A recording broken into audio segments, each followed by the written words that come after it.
The moment the backpack hit the bottom of the trash can, the cafeteria went silent. Every student's eyes flicked toward the new girl, small in stature, dressed in a plain hoodie, and with a quiet look that made her seem like she wouldn't hurt a fly. But there was something in her eyes, something the bullies didn't notice. Not yet. Sophia had transferred to Lincoln High just 2 weeks ago. Her family had moved from another city, far away, for a fresh start. What no one at the school knew, not the teachers, not the principal, and certainly not the students, was that Sofia Alvarez had been the youngest female champion in her city's junior boxing league. She had trophies lined up back home. But here, she chose to blend in. She didn't want to be the fighter girl. She just wanted to be a normal student. That morning had been rough. She'd already gotten lost twice trying to find her classes, and the stares from curious classmates made her even more self-conscious. Her one comfort was her backpack. It wasn't anything fancy, but it carried the few items she cared about: her training gloves, a notebook filled with her father's boxing advice, and a picture of her family from the day she won her last match. But to Jake and his crew, the self-proclaimed kings of the cafeteria, Sophia was an easy target. She was new, quiet, and alone. Perfect for a laugh. "Hey, new girl," Jake had called, stepping into her path as she carried her lunch tray. "What's in the bag?" "Bricks. You trying to hide your homework from us?" His friend snickered. Sophia kept her head down. "Please give it back." That only made them laugh harder. Jake snatched the backpack, unzipped it, and pretended to rummage through it while the others circled like vultures. "Oh, look at this, boxing gloves. What are you, a wannabe fighter?" He glanced at his friends. "Bet she can't even throw a punch." The mocking didn't stop there. Before Sophia could react, Jake strutted across the cafeteria, made a show of holding the bag over a trash can, and then let it drop inside. The sound of it hitting the bottom felt like a punch to her gut. The gloves, the notebook, the photo, all of it now sat in garbage. For a moment, Sophia froze. Memories of her father's voice echoed in her head: "A true fighter doesn't just throw punches, Mija. She stands up when it matters most." She stepped forward. "Get it out," she said, her voice steady but quiet. Jake smirked. "Or what?"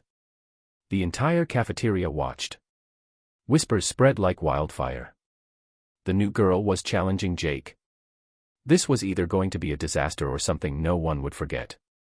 Sophia walked right up to him. She didn't raise her fists, just stared him in the eyes, calm but unblinking. "You don't want to know what it means." Jake laughed and shoved her shoulder. "What are you gonna do? Cry?" That was it. Years of discipline, speed, and control kicked in. Not to hurt him, but to show him exactly who he was dealing with. In one swift move, she grabbed his wrist, twisted it just enough to make him yelp, and stepped aside, letting his own momentum send him stumbling into a table. The room erupted in gasps. She didn't even have to throw a punch. Jake scrambled up, his face red, not from pain, but humiliation. "You think you're tough?" "I know I am," Sophia said, retrieving her backpack from the trash with her other hand. She pulled out the gloves and slung them over her shoulder. "I've fought people twice your size and still walked away smiling. You just pick on people smaller than you." The whispers turned into cheers. Even kids who had never spoken to her were grinning, clapping, and shaking their heads in disbelief. Word spread fast after that. By the end of the day, everyone knew the new girl wasn't just the quiet kid. She was a boxer, a champion, someone who could handle herself without ever crossing the line into cruelty. But Jake didn't let it go so easily. For the next week, he and his friends tried to make her slip up. Tripping her in the hallways, shoving her books to the floor, muttering insults under their breath. The challenge wasn't in fighting them physically, it was in staying patient, not letting her temper do the talking. Then came the turning point. During gym class, the coach announced that they'd be doing a self-defense workshop. He asked if anyone had experience. Before Sophia could even raise her hand, Jake scoffed, "Yeah, new girl here thinks she's a pro." The coach raised an eyebrow. "Care to demonstrate?" The next few minutes were a lesson no one forgot. Sophia didn't humiliate Jake, she simply showed technique, dodging, blocking, moving with precision. Jake swung clumsily, and each time she stepped aside, letting his own weight nearly knock him off balance. When she finally stopped, the coach patted her shoulder. "You've got skill, Alvarez. Real skill." For the first time, Jake's face softened, not in defeat, but in something that looked like respect. After class, he muttered, "You're actually good. Better than good." Sophia smiled faintly. "Told you." By the end of the month, things had shifted. Jake stopped messing with her. His friends did too. And slowly, something unexpected happened. He started nodding at her in the hallway, even saying hey once or twice. It wasn't friendship, not yet, but it was a truce. Sophia had faced more than just bullies. She'd faced the temptation to use her strength for revenge, the frustration of being underestimated, and the loneliness of being new in a place that didn't understand her.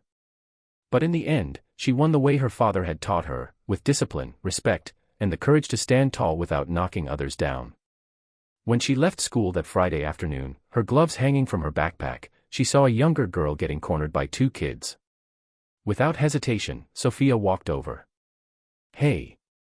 Is there a problem?" The bully scattered, and the girl looked up at her with wide eyes. Sophia grinned. "Don't worry. You're safe now."